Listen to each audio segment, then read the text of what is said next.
श्री गणेशाय नमः। वसुदेवसुतं देवं कंसचाणूरमर्दनं देवकी परमानन्दं कृष्णं वन्दे जगद्गुरुं।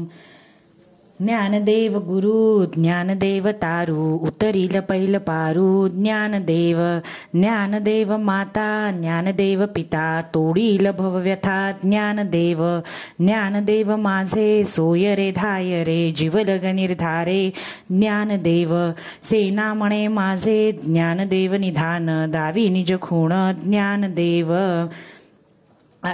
ज्ञानेश्वरी अध्याय 3 कर्मयोग। ज्ञानेश्वर महाराज 3ऱ्या अध्यायात भगवान श्रीकृष्णांनी सांगितलेल्या कर्मयोगाचे निरूपण करणार आहेत।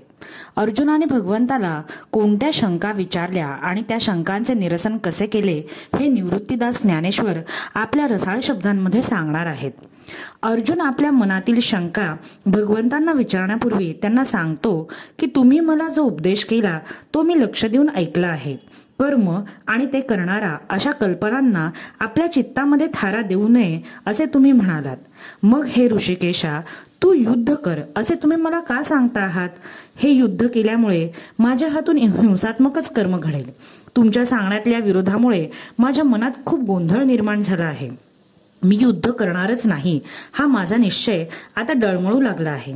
मला गोंधळात टाकून तुम्ही माझ्या बुद्धीची परीक्षा तर घेत नाहीत ना? मला समजेल अशा सोप्या शब्दामध्ये माझ्या मनातील ह्या गोंधळांचे निरसन तुम्ही करा।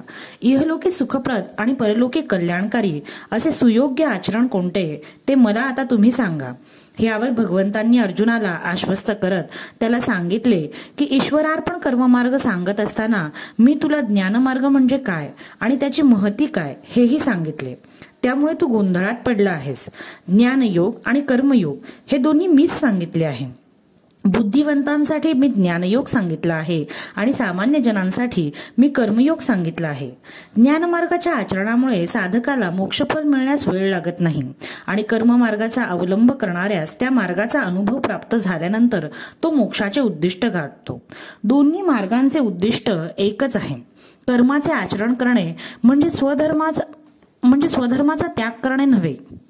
विहित कर्माचा आरंभ केल्याशिवाय कर्महीन पुरुषाला एखाद्या सिद्धाप्रमाणे ज्ञाननिष्ठ होता येत नाही। विहित कर्मे करायचे टाळल्यामुळे पुरुष कृतार्थ होईल असे म्हणणे निव्वळ मूर्खपणाचे आहे। जोपर्यंत देह आहे तोपर्यंत पूर्ण कर्मत्याग शक्यच नाही। स्वधर्माचरण टाकले तरी शरीराची इंद्रिये आपापली कार्ये सोडू शकतील का? चालणे, बोलणे, बघणे, ऐकणे, हृदयाचे स्पंदन हे सर्व थांबेल का? शिवाय जो कोणी आत्मज्ञानी झाला असेल त्याची इंद्रिये आपापली कार्य करीत असतातच। नैष्कर्म्यता साधण्यासाठी चित्तातील भेदभाव काढून टाकला पाहिजे। ईश्वराचे सर्वत्र असणे हे जोपर्यंत चित्तात प्रकट होत नाही तोपर्यंत वासना राहणारच। अंतर्यामी निश्चल आणि परमात्म्याच्या ठिकाणी तल्लीन पण बाह्यातकारी लोकाचाराप्रमाणे वागणारा पुरुष हा निरीच्छ असतो। कमळाचे पान रात्रंदिवस पाण्यात असूनही ज्याप्रमाणे पाण्यात भिजत नाही त्याप्रमाणे संसारामध्ये राहूनही जो सामान्य जनांसारखा दिसतो तो निरीच्छ असतो, तोच योगी असतो आणि तोच मुक्त असतो। कर्मरहित होणे हे या संसारामध्ये शक्य नाही। म्हणून अधिकाराप्रमाणे स्वधर्माचे आचरण करणे आणि त्या आचरणातूनच मोक्ष मिळवणे हे सर्वस्वी योग्य आहे। प्राणी जेव्हा स्वधर्म टाकतात आणि वाईट कर्म करण्यास प्रवृत्त होतात तेव्हाच ते जन्ममरणाच्या फेऱ्यात अडकतात। पार्था, ब्रह्मदेवाने जेव्हा सृष्टी निर्माण केली तेव्हाच प्राणी आणि त्यांचे वर्तनमार्ग नक्की केले। पण माणसांना विचार करता येत असल्यामुळे त्यांच्या मनात गोंधळ निर्माण झाला आणि ती ब्रह्मदेवाला शरण गेली आणि म्हणाली, देवा ह्या जगामध्ये शांततेने राहावायचे असेल तर आम्ही कोणाचा आधार घ्यावा? त्यावर ब्रह्मदेवाने स्वधर्मरूप यज्ञाचे सामर्थ्य आणि मोठेपणा माणसांना सांगितला। स्वधर्म पालन न केल्यास काय होईल हे स्पष्ट करताना श्री ज्ञानेश्वर पुढील दृष्टांत देतात। आयुष्य संपलेल्या शरीरात ज्याप्रमाणे जीव राहत नाही किंवा करंट्याच्या घरी ज्याप्रमाणे लक्ष्मी राहत नाही त्याप्रमाणे स्वधर्माचा लोप झाला म्हणजे सुखाचे आश्रयस्थान नष्ट झाले असे समजावे। आपल्या धर्मानुसार जो आपल्या संपत्तीचा उपयोग करतो त्याला कधीच पाप लागत नाही। स्वधर्म पालन करताना जे अन्नदान, अन्नप्राशन वगैरे करावं लागते ते म्हणजे सुखाचा उपभोग नव्हे। असाध्य व्याधीला औषध म्हणून अमृत मिळावे तसे ते भोग होत। स्वधर्माचरणाने प्राप्त झालेली अन्नादी सामग्री स्वधर्माचरणासाठीच वापरावी। श्रीकृष्ण सांगतात की अर्जुना, जे पुरुष आपल्या शरीरालाच आत्मा समजतात, विषयांचे सेवन हीच भोग्य वस्तू समजतात, हे सर्व साहित्य यज्ञासंबंधी आहे हे न जाणून भ्रमात राहतात आणि अहंकार बुद्धीने ज्यांची दृष्टी विषयोपभोगावरच असते ते पापी असतात आणि पातकांचेच सेवन करतात, हे लक्षात घे. अन्नामुळे प्राणी जगतो, पावसामुळे अन्नधान्य निर्माण होते, यज्ञामुळे पाऊस पडतो. यज्ञविधी वेदांमध्ये सांगितले आहेत. त्यामुळे ज्यांपासून अन्नधान्य मिळते ती द्रव्यादी साधनेही परब्रह्माशीच जोडलेली आहेत. त्या साधनांचा उपयोग स्वधर्माचरणासाठीच आहे हे लक्षात घेऊन वर्तन करावे. अशा रीतीने भगवंतांनी अर्जुनाला स्वधर्मरूप यज्ञ म्हणजे काय हे थोडक्यात सांगितले आहे. भगवंत पुढे सांगतात की ज्याप्रमाणे आकाशात अकाली आलेले ढग हे निरुपयोगी असतात, त्याप्रमाणे अर्जुना, उन्मत्त मनुष्याची सर्व धर्मांतील कर्मे ही निष्फल असतात.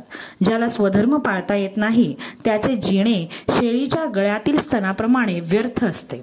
म्हणून स्वधर्म सोडू नये. जो आत्मबोधामुळे संतुष्ट झालेला आहे तो कर्मसंगापासून सहजच मुक्त होतो. निष्काम बुद्धीने जो स्वधर्माचे आचरण करतो तो ह्या जगात मोक्षपदाला पोचतो, हे तू लक्षात ठेव. जनकादिकांची उदाहरणे तुझ्या समोरच आहेत. आंधळ्यांच्या रांगेला मार्गदर्शन करणारा डोळस मनुष्य त्यांच्याप्रमाणेच मार्ग चालतो, त्याप्रमाणे ज्ञानी माणसाने स्वतः धर्माचे आचरण करून अज्ञानी माणसांना धर्माच्या मार्गास लावावे. ह्या लोकी श्रेष्ठ ज्ञानी लोक जे आचरण करतात त्यालाच धर्म असे संबोधले जाते आणि सामान्य माणसे त्याचेच अनुकरण करतात. म्हणूनच ज्ञानी लोकांनी कर्माचे आचरण विशेष करून केले पाहिजे. ह्या जगात गुण आणि ऐश्वर्य ह्यांनी मी परिपूर्ण आहे तरी मी कर्ममार्गी आहे. जे लोक माझ्यावर अवलंबून आहेत व जे मला आदर्श मानतात त्यांनी माझे अनुकरण करावे. म्हणून मी माझे आचरण ज्ञानी असून सुद्धा सामान्यांप्रमाणे ठेवले आहे. ज्यांना फक्त कर्माचे आचरण करणे एवढेच कळते त्यांच्यासमोर अतींद्रिय आत्मतत्वाबद्दल बोलून काय उपयोग. अशा लोकांना सदाचरणाचे धडे देण्यासाठी ज्ञानी लोकांनी स्वतःचे आचरणही तसेच ठेवावे. लोककल्याणासाठी कर्माचे आचरण करणाऱ्याला कर्मबंध लागत नाही. ज्यांना सत्याचे ज्ञान झालेले असते त्यांना वासना नसतात. ते देहाच्या क्रियांकडे तटस्थपणे पाहू शकतात. अशा पुरुषांना कर्मबंध लागत नाही. इंद्रियांकडून घडणाऱ्या कार्याकडे जे पुरुष मी व माझे ह्या भावनेतून पाहतात त्यांना कर्मबंध जखडून टाकतो. म्हणून तुझे चित्त तू आत्मरूपाकडे ठेव आणि तुझी सर्व कर्मे तू मला अर्पण कर. भगवंतच तुझ्याकडून कर्मे करून घेत आहे असे तू तुझ्या मनोबुद्धीत ठेव. तू तुझ्या देहाला किंवा अर्जुनत्व ह्या कल्पनेला श्रेष्ठ मानू नकोस. सर्व फलाशा सोडून दे आणि धनुष्य हातात घेऊन युद्धासाठी सज्ज हो. ह्या पृथ्वीला कौरवांचा भार झालेला आहे. त्या भारापासून पृथ्वीला मुक्त करण्यासाठी तू वीर वृत्तीचा स्वीकार कर आणि युद्ध करण्यासाठी तयार हो. विचारवंत मनुष्याने इंद्रियांचे लाड पुरवू नयेत. सहज खेळताना आग लागली आणि ती भडकली तर ती आवरता येत नाही. त्याप्रमाणेच इंद्रियांचे लाड पुरवले तर मनुष्य त्या इंद्रियांच्या स्वाधीन होतो आणि मग त्याला स्वतःला आवरणेच कठीण होऊन बसू लागते. पंचतत्वापासून निर्माण झालेले हे शरीर शेवटी पंचतत्वातच विलीन होणार आहे. इंद्रिय ही कालाच्या ताब्यात असल्यामुळे अक्षम होतात. वस्तूंची आसक्ती ठेवल्यामुळे कामक्रोध वाढतात आणि त्या आपलाच घात करतात. ह्यापासून जर सुटका हवी असेल तर केवळ कर्तव्य ह्या भावनेतूनच स्वधर्माचरण करावे. स्वधर्माचे आचरण करत असताना मनुष्याचा जीव जरी खर्ची पडला तरी तो दोन्ही लोकी श्रेष्ठ ठरतो. भगवंताचे हे बोलणे ऐकून अर्जुन म्हणतो की भगवंता, तुमचे विचार मी लक्ष देऊन ऐकले आहेत, पण ज्ञानी लोक सुद्धा कधी कधी मार्गच्युत होतात. हे कसे? कोणते मनोधर्म एवढे बलवान आहेत की जे ज्ञानी लोकांनाही बिघडवून टाकतात? हे कृपा करून तुम्ही मला समजावून सांगा.